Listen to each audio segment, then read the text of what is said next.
Avem un vibe amândouă de zile mari.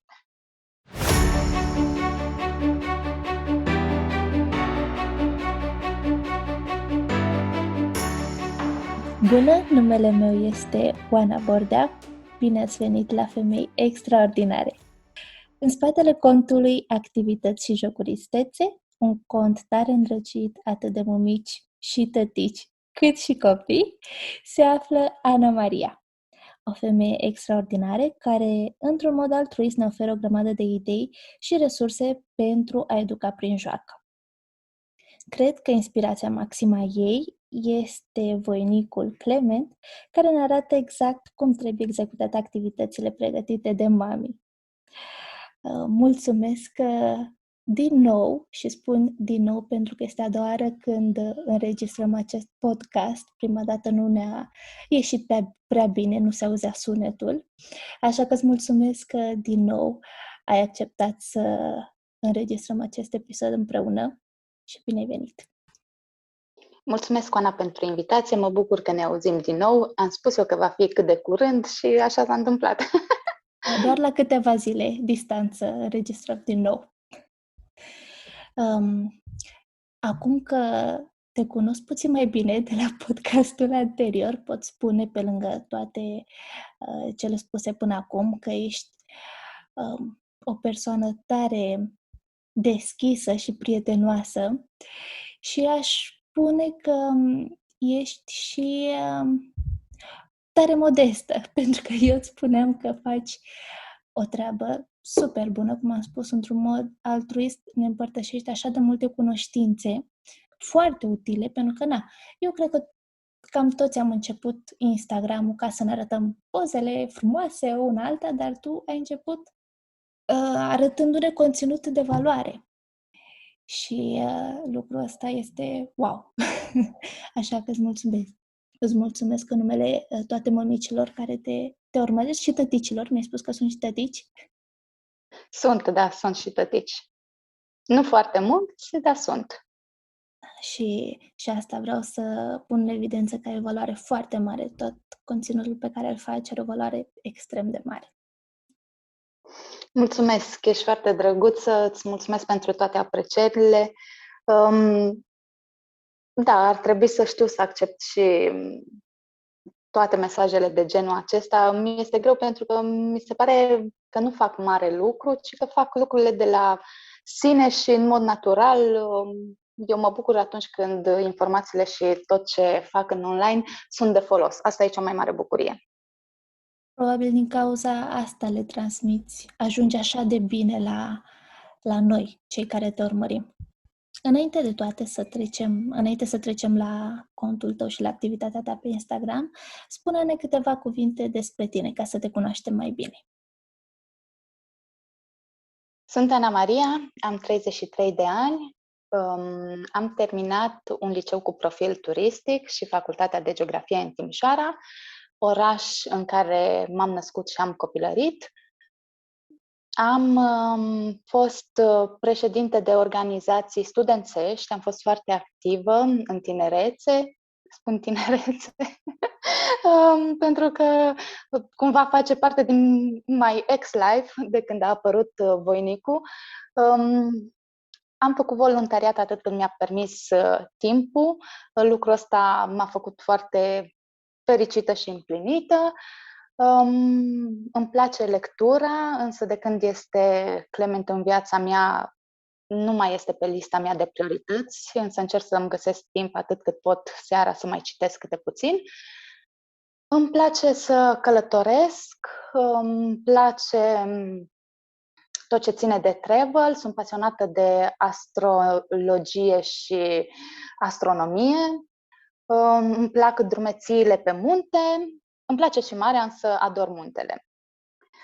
La fel de mult îmi place să și creez, așa cum este și pagina de Instagram. Sunt o fire creativă și îmi place arta sub toate formele ei. Îmi place să mă pierd cu orele, zile întregi prin muzee, îmi place să merg la filarmonică, îmi place tot ce ține de artă. Îmi place să pictez. Asta vreau să zic că probabil din toate activitățile astea pe care îți place să le faci, pe care le iubești, Din cauza asta ai așa de multe idei să creezi cu micuțul tău tot ce faci tu acolo cu el. Cred că este o chestie cu care m-am născut. Sunt o fire activă și tot ce fac cu plăcere. Niciodată nu-mi place să fac un lucru de mântuială.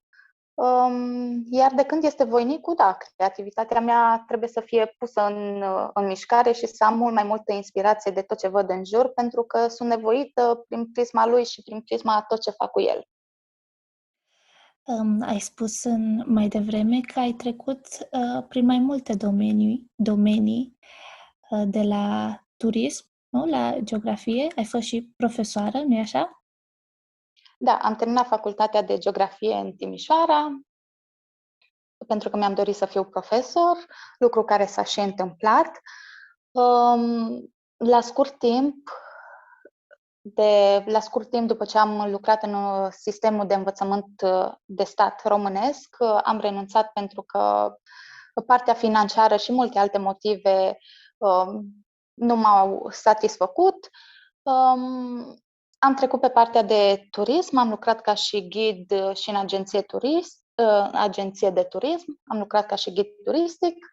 Aveam multe plecări și multe călătorii, care a fost perioada cea mai frumoasă a mea, din care am învățat cele mai multe experiențe. După care, odată cu apariția soțului în viața mea și cu dorința de a fi mai la locul meu, mai stabilă și de a nu mă mai deplasa și a fi plecată în multe delegații și excursii, am trecut și am început să activez pe partea de farma și dermatocosmetice. Și ce te-a făcut să te miști de la un domeniu la altul așa de diferit? Adică ai vrut să încerci lucruri noi sau pur și simplu s-a întâmplat? Și una și alta. Șansele au apărut în viața mea, eu am profitat de ele, însă din fiecare experiență nouă mi-am dorit să fructific totul la maxim și să învăț cât mai multe și atunci când mi s-a oferit ocazia să învăț ceva nou, cu brațele deschise am făcut-o. Sunt un om care este foarte curios și îmi doresc să știu cât mai multe și să învăț, să experimentez, lucru pe care mi-l doresc și de la voinic atunci când va fi mare. Îmi doresc ca partea asta să o moștenească de la mine. Cred că deja o moștenește pentru că îl văd așa de captivat de toate activitățile pe care îi le oferi. Bine, că o să vorbim și de atenție puțin mai târziu, dar îl văd foarte, nu știu, foarte plăcut. Implicat. Exact, ăla e cuvântul. Așa că sigur te-am moștenit la partea asta. Doamne ajută, așa să fie toată viața, pentru că ne putem plafona în anumite etape ale vieții. Îmi doresc să rămână flacăra asta vie a lui în tot ce ține de curiozitate și experimentare. Așa este foarte important. Uite, aveam eu o echipă de bărbați cu care munceam la jobul anterior și mai făceau întrebarea asta: ce-ai face dacă ai fi milionar? Dacă ți-ar pica milioane la loterie? Și eu spuneam, cam de fiecare dată aveam același gând. Mi-ar plăcea să învăț, să învăț din toate câte puțin. Dacă n-aș avea grija asta de bani, m-aș pune să învăț, nu știu, habar n-am, psihologie, să fac desen, nu știu. Deci, cred că... Experiențe noi. Exact. Cred că creierul nostru este pregătit să învețe din foarte multe domenii. Cred că nici nu suntem conștienți. Dar cu siguranță depinde și de personalitatea noastră. Nu cred că toată lumea și-ar dori asta, pentru că eu știu cazuri care cu siguranță și-ar dori doar să lenevească pe un șezlong sub un palmier. Da, asta e adevărat. Depinde foarte mult de ceea ce își dorești, dar capacitatea avem cu toții. Sunt sigură de asta. Bineînțeles. Și cum ai ajuns în Germania? Pentru că tu acum nu mai ești în Timișoara, orașul tău de suflet, și te afli în Germania. Cum ai ajuns acolo? Înainte să-l cunosc pe soț, el a fost stabilit mai mulți ani într-o altă țară. Atunci când ne-am cunoscut, un an de zile am locuit în Timișoara, oraș în care el nu s-a regăsit și nu s-a regăsit și își dorea să plecăm în străinătate, își dorea o altă experiență, își dorea un alt stil de viață. În Timișoara spunea că se simte constrâns de absolut tot ce înseamnă sistemul românesc, educațional, sistemul românesc al persoanelor care au un business, antreprenoriatul și marketingul și absolut tot. Și așa ne-am hotărât să venim în Germania. Inițial, eu nu am fost foarte convinsă pentru că toți prietenii mei, familia și tot confortul meu, zona mea de confort era în Timișoara, în care mă simțeam foarte bine și mi-a fost greu să renunț la toți anii în care am învățat și toate cursurile și toată formarea pe care am făcut-o în Timișoara, în România, pentru că știam că va fi un drum lung și va trebui să o luăm de la zero atunci când ne vom muta într-o altă țară.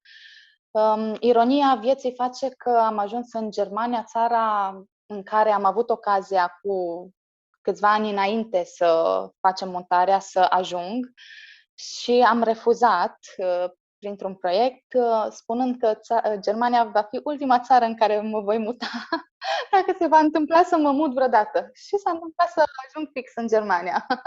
Vai, ce tare! Da. Ce tare! Deci lucrul ăsta i s-a întâmplat și Andrei, bine, puțin diferit. Andra Udreau, care am vorbit, ea, noi am studiat, am învățat împreună 2 ani și mereu îi spuneam să meargă cu mine la ora de franceză, pentru că îmi plăcea tare mult franceza și ea o detesta. Și tot îi ziceam, hai Andra, dacă o să ajungi vreodată în Franța. Și a zis, nu, nici când. Nu am de gând. Și până la urmă, cum ai spus, ironia vieții, acolo a dus-o. Da, eu pe când lucram ca și ghid turistic, aveam pachete care erau în partea de sud a Germaniei, în Bavaria și la toate castelele acelea super frumoase.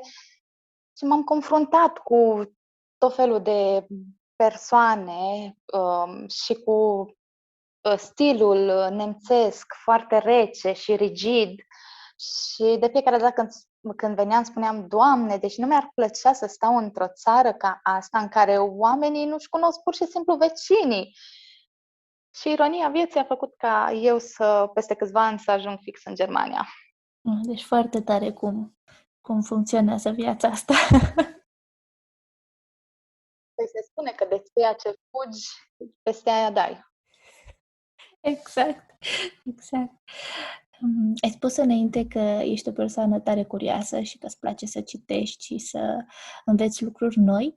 Pe timpul sarcinii ai spus că ai făcut mai multe cursuri. Spune-ne care a fost cel mai folositor pentru tine. Am făcut mai multe cursuri, din fiecare am învățat câte puțin. Cel mai folositor, de fapt, la teorie eram as la toate, dar atunci când a venit voinicul, realitatea m-a lovit așa din plin, pentru că făcusem curs de puericultură și alăptare, iar atunci când a venit voinicul, dacă nu era un specialist în alăptare, nu m-aș fi descurcat, deci am cerut ajutorul unui specialist. Cu tot ce învățasem eu, totul se dusese pe apa sâmbetei.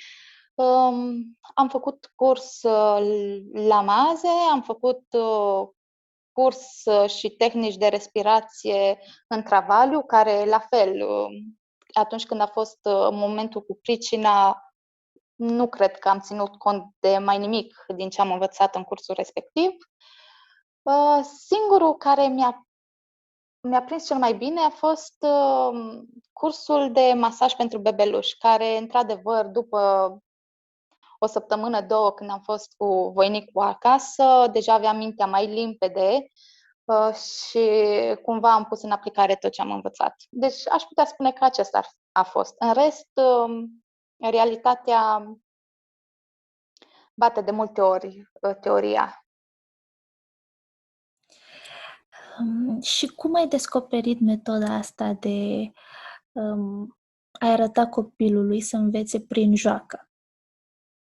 Ideea contului a pornit dinainte să se nască voinicul, pentru că citeam și mă uitam foarte mult pe blogurile din afară, în special din America și din Australia, unde sunt foarte multe mămici care creează conținut educativ și activități pentru copii. Tot ce citisem de metoda pedagogică Montessori, cât și Waldorf, și cumva în mintea mea se făceau conexiuni și le îmbinasem și mă gândeam că atunci când va veni voinicul îmi doresc să pun în aplicare cât mai multe din ce am citit și ce am învățat. Și povestește-ne puțin despre Maria Montessori și despre Waldorf. Waldorf eu știu absolut nimic. Deci dacă ne spui câteva cuvinte despre metodologia lor. De la naștere am mers pe metoda de creștere Montessori, însă ulterior mi-am dat seama că nu mă regăsesc 100% în această metodă și pentru că stând în Germania, aici se practică foarte mult metoda Waldorf în majoritatea grădinițelor și metoda care ne influențează categoric. Este un mix. Mergem și pe metoda de creștere cu blândețe, aplicăm și principii din metoda Montessori, cât și Waldorf, dar bineînțeles că cel mai mult merg pe ce îmi spune instinctul de mamă și pe nevoia voinicului de a experimenta și etapele lui de dezvoltare, așa cum îl observ eu și cum îl văd în fiecare zi stând cu el. Mă întrebai de metoda Montessori. Pentru cine nu știe, Maria Montessori a fost una dintre cele mai extraordinare femei din istorie, unul dintre cele mai buni pedagogi. Ea provine din Italia și este cea care a dat numele metodei educative Montessori, de la ea provine. Este cea care ne vorbește despre mintea absorbantă a copiilor de vârstă mică și mijlocie, prin care înțelegem puterea de învățare și de absorbție a informațiilor a copiilor între 0 și 3 ani. Se spune că un copil între 0 și 3 ani dezvoltă mult mai multe conexiuni neuronale versus întreaga viață. Și are capacitatea cea mai mare. Creierul se dezvoltă cel mai mult în această perioadă, 0-3 ani. E capabil să învețe și 4 limbi simultan. Wow, deci cu cât îl stimulăm mai mult în perioada asta, cu atât va fi mai bine antrenat și cu atât va învăța mai mult. Educația timpurie, exact. Foarte tare. Și de la ce vârstă putem să aplicăm această metodă? Adică eu la început, când mă gândeam la Maria Montessori, când auzeam pe acolo Montessori, doar mă gândeam la cubulețe, chestii din lemn, doar cam atâta știam. Și nu înțelegeam cum aș putea aplica lucrurile astea, bine că habar n-aveam de toată chestia. Nu știam cum se poate aplica de la început, că tu mi-ai spus că de când este copilașul. Cum putem stimula copilașul prin activități? Nu sunt cel mai expert în a vorbi despre metoda de creștere Montessori, însă sunt câteva principii pe care le-am aplicat și eu și despre care pot să vorbesc. De la naștere putem aplica imaginile alb-negru, alb-negru-roșu, apoi toate tipurile de carusel din pedagogia Montessori, după care toate activitățile senzoriale începând cu 4 luni. Sticle senzoriale, pungi senzoriale, coșul abundenței, cutia permanenței după 7-8 luni. Toate activitățile astea le găsim la tine. Sunt puține activități postate din perioada aceea, pentru că activitatea pe contul de Instagram am început atunci când avea voinicul 1 an. Înainte postam pe contul personal și văzând interesul celorlalte mămici cât și a prietenelor, am început să postez și să creez pagina de Instagram Activități și Jocuri Istețe, lucru care s-a întâmplat abia atunci când a avut voinicul 1 an. Însă am postat câteva, din arhivă. Și de unde te inspiri pentru a crea, pentru a aduce mereu ceva nou? În prezent este foarte ușor pentru că mă uit la ce nevoie are voinicul și la ce materiale am eu. Și în funcție de asta inventez câte ceva, un joculeț sau o activitate pentru el. Înainte le luam pas cu pas și mă ajutam de activitățile din cărțile Montessori, cât și, așa cum am spus, de pe blogurile din afară, blogurile cu activități din afară. Și un kit așa basic de materiale pe care ar trebui să-l avem în casă. Fă-ne așa o listă. Cred că pentru a ține activ și a crește creativitatea unui copil și pentru a face activități simple acasă, este neapărat nevoie de sârmă plușată să avem, cubulețe din lemn, bețe colorate din acelea tip de înghețată, pompons colorați, cât și toate materialele, ne putem folosi de toate materialele din casă. Linte, fasole, orez pe care îl putem colora, materiale cu care putem face activități senzoriale. Activități care se fac de asemenea foarte rapid atunci când suntem în criză de timp sau când vrem să facem ceva prin bucătărie și să ne ținem copilul ocupat pe lângă noi, fără a-i deschide televizorul sau tableta, îi putem face imediat un bol senzorial cu orez, cu 2 linguri, să facă transfer, să se joace, să simtă, să experimenteze. Orez, linte, fasole, paste colorate, absolut orice din bucătărie putem folosi. Cereale, de asemenea. Și acum mă gândesc că poate sunt mămici care le este frică să le dea copiilor acest tip de materiale, că se gândesc că poate se neacă. La tine cum a fost? Și la noi, și noi am trecut prin perioada aceasta în care voinicul ducea absolut totul la gură. Am scăpat după 1 an și ceva, 1 an și o lună, 1 an și 2 luni. Am făcut activități senzoriale, însă am făcut de tipul baby-friendly.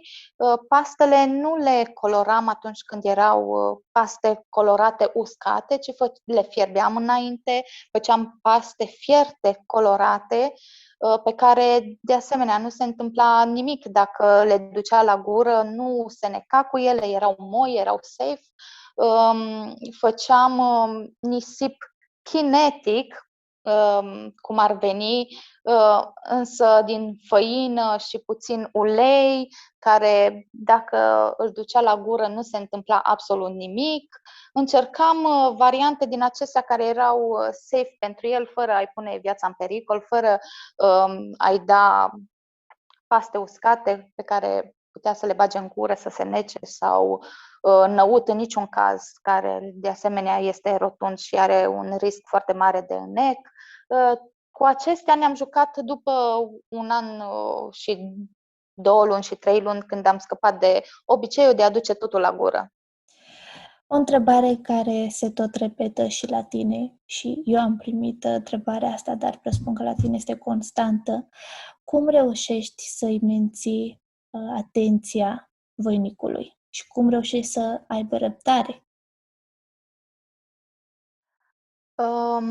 Cu cât facem activități cu ei mai multe și cu cât îi ferim mai mult de tehnologie, cu atâta ei sunt mai calmi, mai concentrați pe jucării, cu atât se focusează mai mult pe ce le dăm de făcut. Nu este un copil liniștit, așa cum se spune, sau care stă acolo unde îl pun ca pe un bibelou, ci experimentează și el.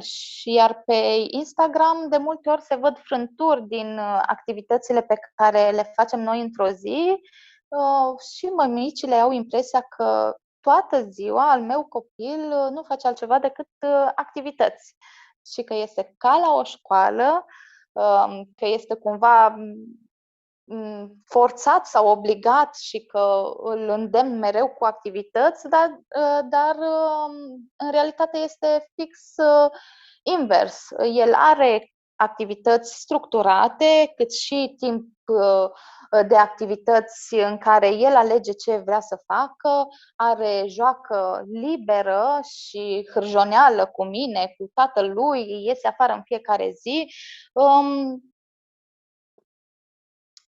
Răbdare, un copil, nu poți să îi ceri unui copil de 1 an să aibă răbdare.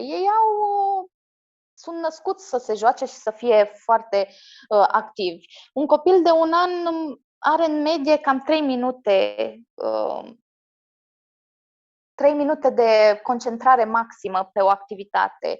Un copil de 2 ani, 6 minute și tot așa. Pentru fiecare an înmulțim, mai adăugăm încă 3 minute. Da, mă bucur că este un copil cooperant, dar nu este un copil liniștit. Și el face nebunii, năzdrăvănii, și el experimentează, și el îmi testează limitele. Sunt multe mămici care de multe ori îmi scriu: tu ești fericită pentru că al tău copil este foarte cu minte. Nu există noțiunea de copil cu minte. Sau obraznic. Nu, deci sunt copii. Da, că și la noi se face întrebarea asta. Și cum este bebelușul? Este cu minte? Păi, cum să fie? Este bebeluș, pur și simplu. Nu este nici cu minte, nici obraznic. Deci și la tine se întâmplă să ți se pună casa cu fundul în sus? Adică după fiecare activitate trebuie să strângi jumătate de oră. Deci pentru 3 minute de bucurie ai de strâns jumătate, nu? Bineînțeles, de cele mai multe ori, pentru activitate senzorială, el se joacă 5-10 minute, iar eu adun jumătate de oră. Cel mai distractiv e când postez cu orez senzorial sau cu spumă, care ajung de cele mai multe ori prin toată camera, după ce se joacă în tava respectivă, după ce adună sau face asocieri sau culege ce mai pun eu pe acolo prin orez. Se joacă cu el, îl transferă dintr-o parte în alta, îl ia în mâini, îl aruncă, ajunge prin toată casa și mă întreabă mămicile că de ce îl lași sau nu obosești să tot adun după el? Păi eu i-am făcut, mi-am asumat, când i-am dat tava cu orez colorat, mi-am asumat că o să ajungă în jumătate de casă. Deci poate întrebarea ar fi nu cum construim răbdarea copilașului, ci cum ne o întărim pe a noastră ca să alergăm după el. Da, noi mamele trebuie să fim foarte răbdătoare. Răbdarea este o calitate care trebuie să o avem și să punem accent pe ea atunci când suntem părinți și, pe lângă răbdare, echilibru. Neapărat trebuie să fim din punctul meu de vedere, trebuie să găsim un echilibru în toate atunci când suntem părinți. Eu cred că atunci când se naște primul copil, primești și o pungă plină cu răbdare pe care ar trebui să o primim ca un dar. Deci mie mi s-a întâmplat, eu eram foarte și încă sunt nerăbdătoare, dar, cum am spus, la pachet cu Martin venea și o pungă plină cu răbdare și mi s-a spus, folosește-o, cel puțin cu copilașul ăsta, pentru că merită și n-are rost să te superi. Și mie mi se spune de multe ori că am foarte multă răbdare, că sunt un om calm și blând. Sunt cu voinicul, sunt cu al meu copil, cu Clement, însă, în general, nu sunt un om răbdător, ci dimpotrivă. Este o calitate la care țin foarte mult și pe care încerc să mi-o cultiv zi de zi. Într-adevăr, de când e el în viața noastră, am învățat cu adevărat ce înseamnă răbdarea și ce înseamnă să știu să găsesc echilibru și să fiu calmă, să nu mă enervez, să explic blând, fără să ridic vocea sau fără a scoate un balaur din mine. Și acum vreau să-ți fac o întrebare care are 3 întrebări, 3 părți, ca să spun așa. Vreau să-mi spui care sunt activitățile tale preferate, bine, ale tale, ale voinicului și ale mămicilor și tăticilor care te urmăresc. Încep cu ale voinicului. Voinicul este foarte pasionat în perioada aceasta de puzzle-uri și, de asemenea, îi plac jocurile de rol. Are tot mai mult interes pentru dinozauri, pompieri, mașinuțe și încerc să găsesc activități legate de acestea în fiecare săptămână, să abordăm o anumită temă pe baza căreia să discutăm, să facem activități senzoriale, activități de motrice sau exerciții de vocabular. Activitățile mele preferate sunt cele senzoriale și legate de artă. Îmi place să pictez cu el foarte tare, să modelez, îmi place să mă joc cu materiale senzoriale, cu orez. Este foarte relaxant și pentru mine. Iar mămicilor le plac activitățile care se fac cel mai rapid și care sunt de cele mai multe ori activitățile la care lucrez cel mai puțin. Crafturile și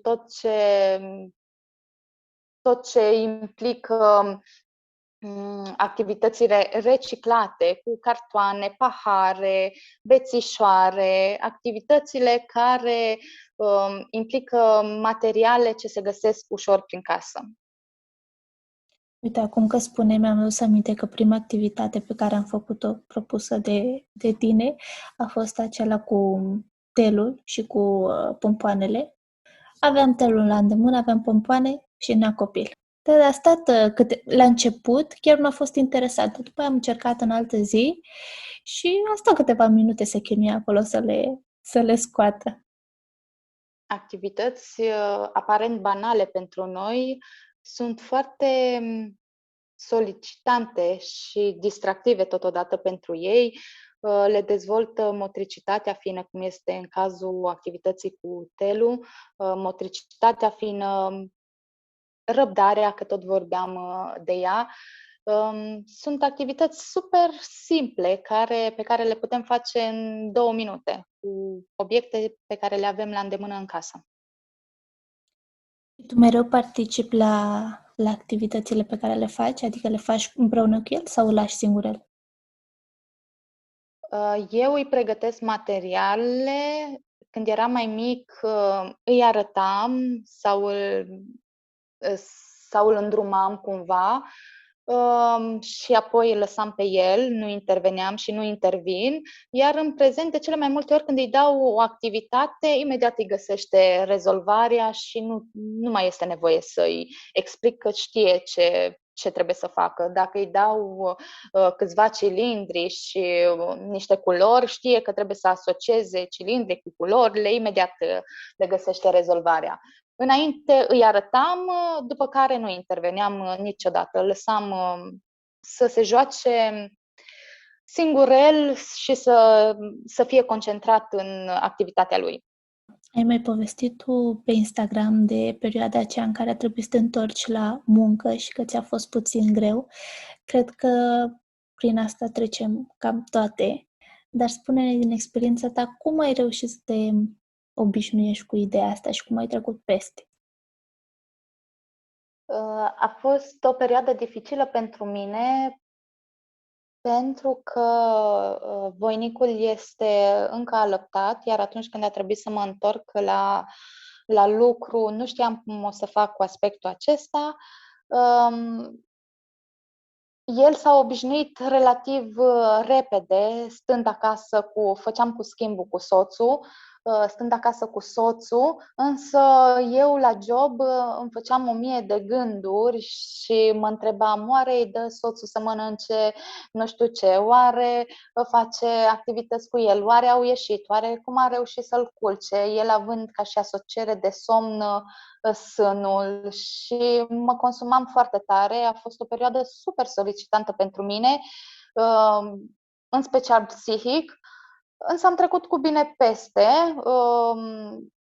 Așa cum am spus, voinicul imediat s-a obișnuit, după o săptămână știa că atunci când plec mă voi întoarce seara de la job, după amiaza, însă la mine a durat mai mult.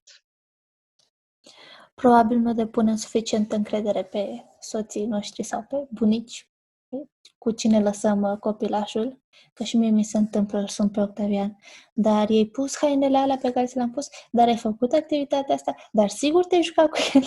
Și totuși au trecut câțiva ani de când el se ocupă aproape 50% de Martin, în egală măsură. Dar încă avem grija aia. Da, și asta cred că este.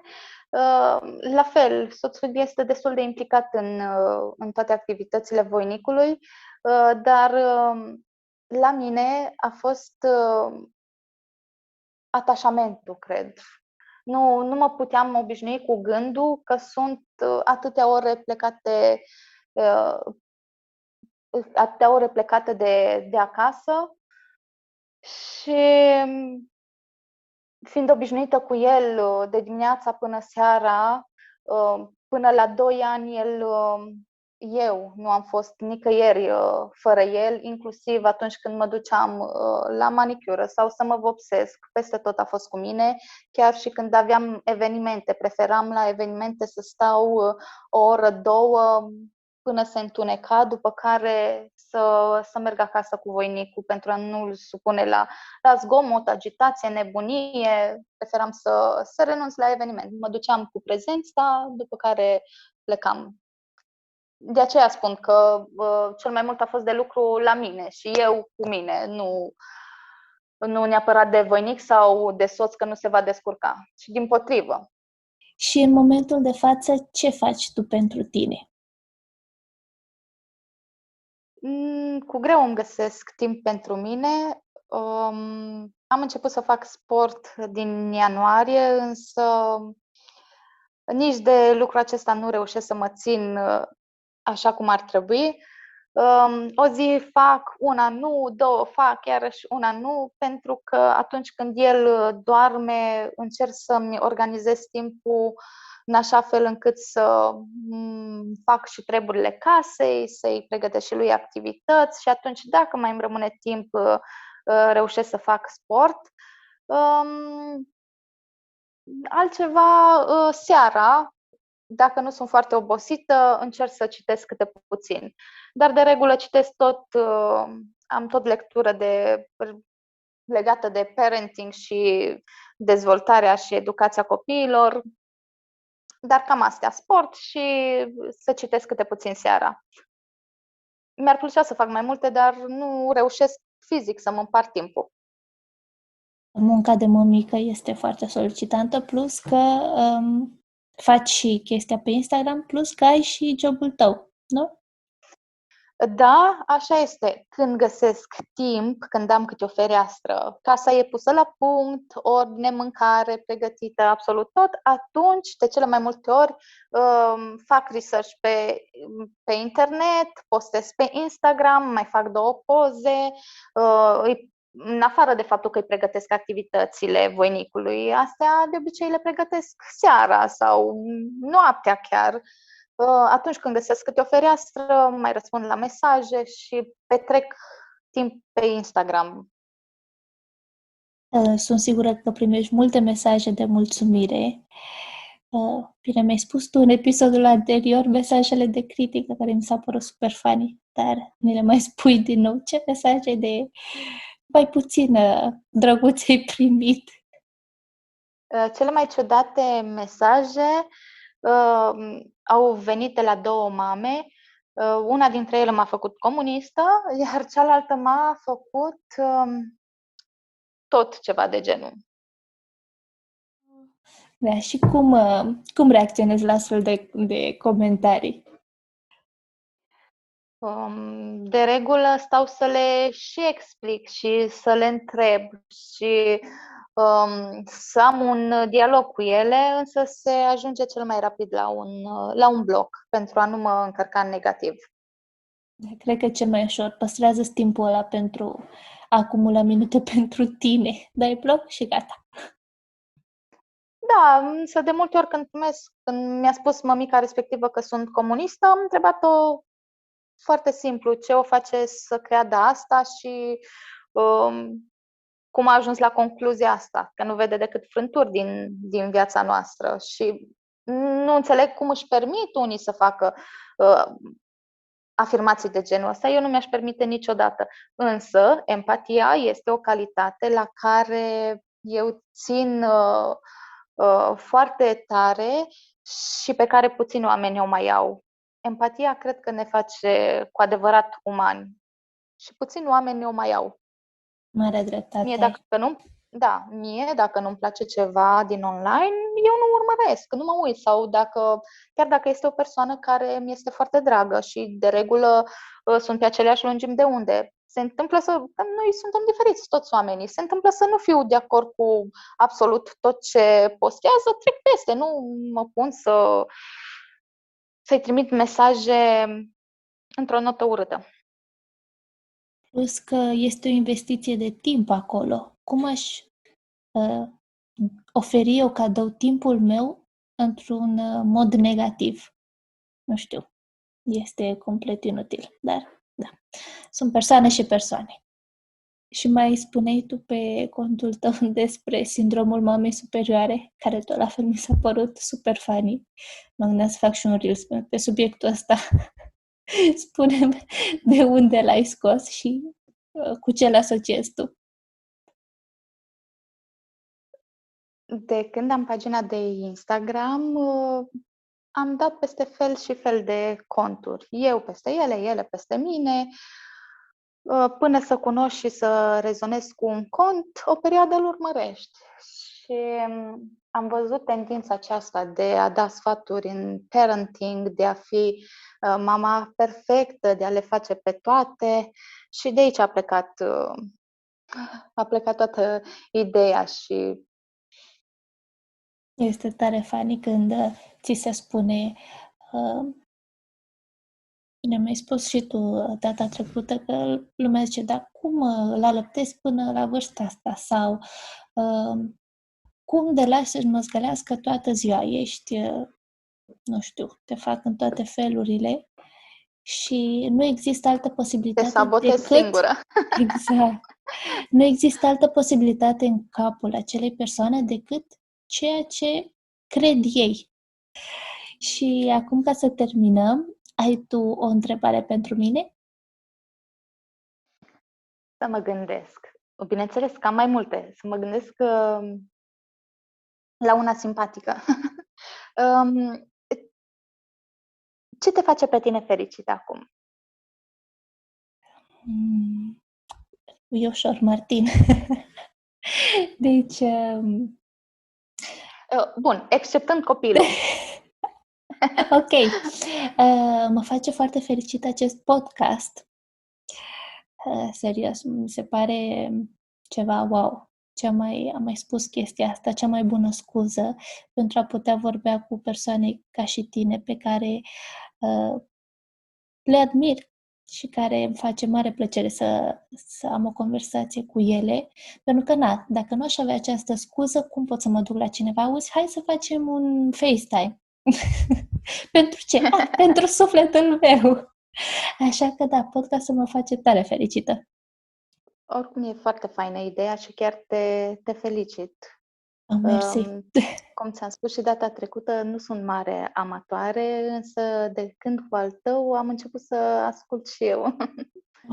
Trebuie să-ți recomand câteva, că găsiți niște bijuterii pe acolo superbe.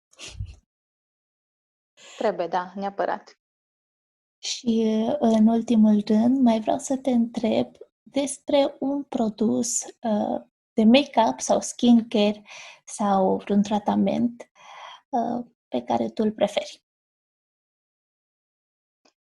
Nu pot trăi, e mult spus. Folosesc zilnic cremă hidratantă, îmi plac produsele de la Aven, folosesc Aven Hidrans lejer cu SPF.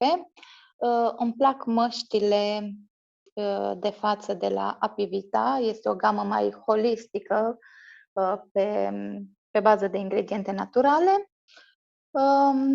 Pentru corp le prefer pe cele de la L'Occitane și L'Herbolario, un brand italienesc. Iar de make-up, cred că cea mai folositoare mi este trusa de sprâncene. Folosesc de la MAC. Super, mulțumim pentru recomandare. Pe mine mereu mă interesează acest aspect de la fiecare fată pe care o cunosc, deci te-am și introdus în acest podcast întrebarea asta, pentru că la fiecare persoană o întreb produsul tău preferat care este? Și am descoperit foarte multe lucruri pe care acum le pot numi preferate. Păi, mulțumesc, Ana Maria, că ai acceptat din nou, repet, că am înregistrat acest podcast pentru a doua oară. Îți mulțumesc că mi-ai acordat încă o oră din scurtul tău timp de mămică și mi-a făcut tare mare plăcere să stau de vorbă cu tine și să te cunosc așa mai close. Lumea te poate urmări, cum am vorbit, pe activități și jocuri istețe, unde propui o grămadă de activități și resurse superbe pe care le puteți face cu copilașii voștri. Și din nou mulțumesc că ai fost aici. Mulțumesc și eu pentru invitație și sper ca pe pagina de Instagram să găsiți inspirația în cât mai multe activități și jocuri cu ai voștri copii. Vă îmbrățișez și vă doresc o zi bună și în special ție, Oana. Mulțumesc! La revedere! La revedere!